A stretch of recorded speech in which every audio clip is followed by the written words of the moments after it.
Bonjour à tous et à toutes et bienvenue. Alors avant de parler de la cotation EPCI et des retours d'expérience, nous allons passer par nous présenter. Donc je suis Liliana Basque, je suis responsable d'offres de la solution ImoWeb et Votimo chez Sigma Informatique. Donc Richard, je te laisse te présenter. Bonjour, Richard Simayo, directeur opérationnel du CREA Ouest. Alors avant de commencer, donc on va faire une brève présentation de Sigma Informatique. Puis nous allons poursuivre sur la présentation du CREA Ouest. Puis nous allons entamer un retour d'expérience sur la mise en place de la cotation EPCI réalisée par le CREA Ouest. Et enfin sur la transparence pour les demandeurs de logement social.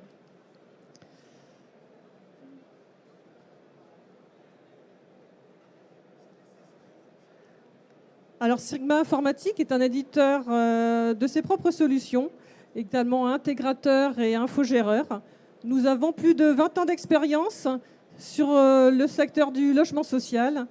Nous proposons aux bailleurs sociaux et partenaires des offres de ressources humaines, de finances, d'infogérance et de cybersécurité, des solutions métiers également, de gestion de demandes locatives, de cales dématérialisées et de gestion de diagnostic.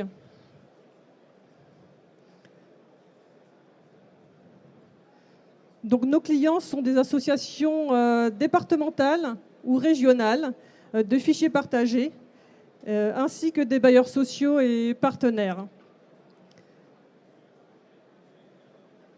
Donc je vais laisser. Donc le CREA Ouest est un client et partenaire de Sigma depuis 24 ans. Et je vais laisser donc Richard présenter le CREA Ouest. Donc le CREA Ouest est le gestionnaire des fichiers partagés des Bretagne et Pays de la Loire depuis 25 ans. C'est une équipe de 8 personnes dont les missions principales sont l'accompagnement, l'assistance et la formation des utilisateurs. Nous traitons également des données statistiques avec la mise en place depuis cette année d'un observatoire augmenté. Notre dispositif compte plus de 800 partenaires, donc bailleurs sociaux, services de l'État, collectivités, Action Logement Service, et près de 3500 utilisateurs. Donc je vais vous faire un rapide rappel de la loi Elan, des objectifs de la cotation EPCI. Donc la cotation EPCI répond à 3 objectifs.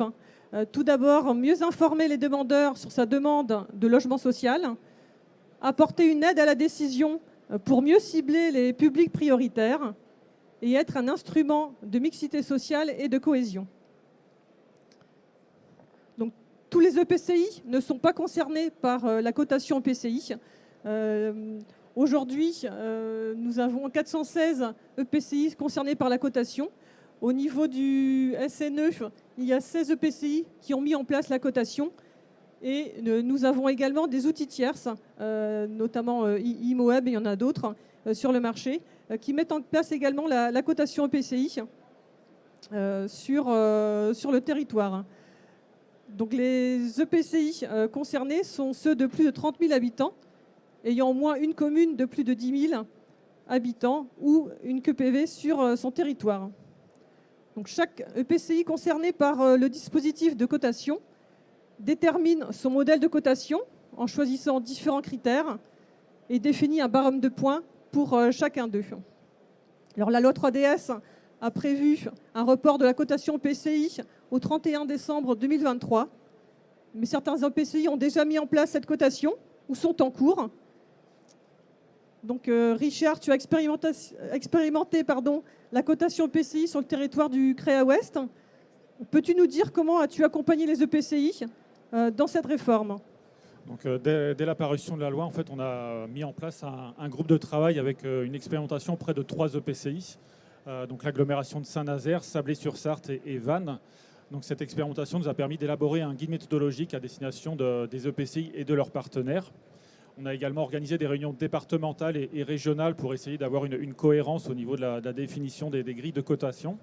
Et donc on poursuit actuellement cet accompagnement auprès d'une vingtaine de PCI qui se sont lancés dans la démarche depuis la parution de la loi. Alors Richard, tu as rencontré des élus, des EPCI. Comment les EPCI aujourd'hui perçoivent la cotation? À première vue, pour elle, c'est un système qui paraît très complexe, avec une crainte d'être dépossédé des attributions. Donc il est nécessaire d'acculturer les élus et les communes, rappeler aussi d'une manière générale le fonctionnement du logement social, qui pour certains élus était récent sur cette thématique.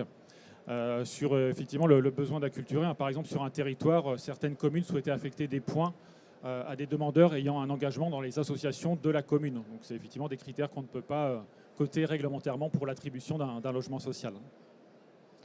Alors Richard, tu t'es investi dans cette mission d'accompagnateur, de médiateur.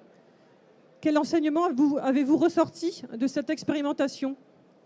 Donc elle a permis de déterminer 3 principaux blocs de critères. Donc un bloc qui concerne les priorités nationales, tout ce qui est lié au DALO, aux priorités du CCH, tout ce qui est lié aux priorités locales, donc plutôt tourné vers la situation familiale ou professionnelle du demandeur.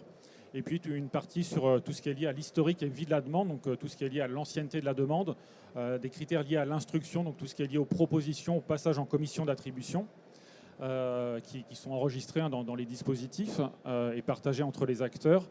Et donc avec la nécessité d'un équilibre entre ces 3 blocs pour éviter une surreprésentation de certaines catégories de demandeurs. Il est apparu aussi important d'avoir une cohérence départementale, voire régionale, pour faciliter le traitement et l'explication aux demandeurs. Et donc la plupart des acteurs estiment aussi qu'il faut commencer par des critères simples, mais avec une possibilité de remise en question lors de bilan et éventuellement de modifier cette grille de cotation. Et puis donc l'expérimentation a permis aussi de faire évoluer donc la solution ImoWeb avec la mise en place de critères combinés qui permet effectivement de répondre avec souplesse aux besoins des territoires, ainsi qu'une fiche de points de cotation détaillée qui permettra d'accompagner la communication auprès du demandeur. Alors Richard, du temps, tu en as passé pour préparer cette cotation. Quel est le délai de mise en œuvre de la cotation dans une EPCI ? Donc c'est un délai qu'il ne faut pas sous-estimer. C'est un temps de réflexion et de mise en œuvre qui est assez long. Donc on estime environ 12 mois. Il est nécessaire aussi d'expérimenter en amont cette grille de cotation qui permet effectivement de la travailler sur des cas concrets, de construire et d'ajuster la grille au fur et à mesure de cette phase de cotation. Et ça permet aussi d'impliquer les acteurs avant la mise en œuvre officielle de la cotation, donc les bailleurs, les collectivités, les services de l'État et Action Logement Service. Alors c'est une véritable aventure humaine, cette cotation EPCI, avec des questionnements, des rencontres et également des échanges avec les élus, des techniciens, et peut-être avec des lendemains incertains ou imprévisibles, l'avenir nous le dira. Cette recherche de la transparence absolue pour les demandeurs de logement social est-elle réellement réalisable ou atteignable ? Alors Richard, les demandeurs sont-ils en attente de l'application de cette nouvelle loi ? Non, pas directement, car ils n'ont pas forcément connaissance de cette disposition. Ils sont cependant preneurs d'informations sur le process d'attribution et les délais d'attribution. Donc il y a quand même un besoin d'informations important. Comment justement avez-vous prévu d'impliquer les demandeurs ?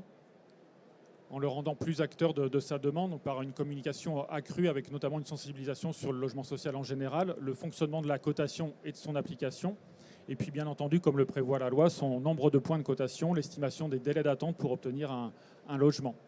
Donc il est important que le demandeur ait toutes ces informations pour effectuer au mieux sa demande de logement. Et donc la communication est vraiment un point important et essentiel de la mise en œuvre de la cotation, avec notamment aussi la multiplicité des EPCI sur un territoire, sur un département, qui doivent mettre en place la cotation.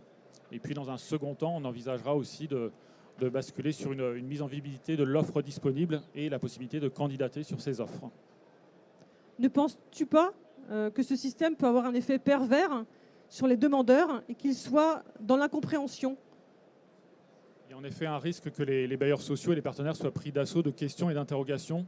Et donc en conséquence, les relations entre les demandeurs et les partenaires se tendent.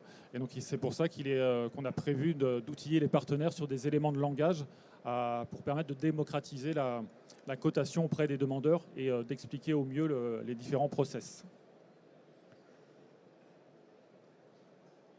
Alors la cotation EPCI, vous l'aurez compris, est un outil d'aide à la décision lors des commissions d'attribution de logement et des décisions d'attribution. Alors le demandeur de logement social ne se résume pas à un nombre de points, fort heureusement. il faut prendre en compte son parcours résidentiel, son parcours de vie. C'est avant tout l'humain qu'il faut prendre en compte. Vous l'aurez compris, la cotation est un dispositif en cours d'expérimentation. Donc s'il y a effectivement des EPCI dans l'Assemblée des communautés de communes ou des métropoles, vous avez encore un délai jusqu'au 31 décembre 2023. Donc vous l'aurez compris, hein, les délais de mise en œuvre sont assez longs. Donc vous pouvez effectivement vous accompagner, vous faire accompagner pour poursuivre. Donc nous allons laisser donc Richard reprendre son bâton de pèlerin et arpenter le territoire breton et ligérien pour aider à la mise en place de cette cotation PCI. Alors je vous donne rendez-vous l'année prochaine pour un premier bilan de la cotation et permettre à chaque EPCI d'adapter son modèle de cotation ou d'ajuster dans le temps si nécessaire. Je vous remercie pour votre attention. Donc s'il y a des questions, des commentaires, donc vous pouvez nous retrouver sur le stand D39. Nous vous accueillerons avec un très grand plaisir.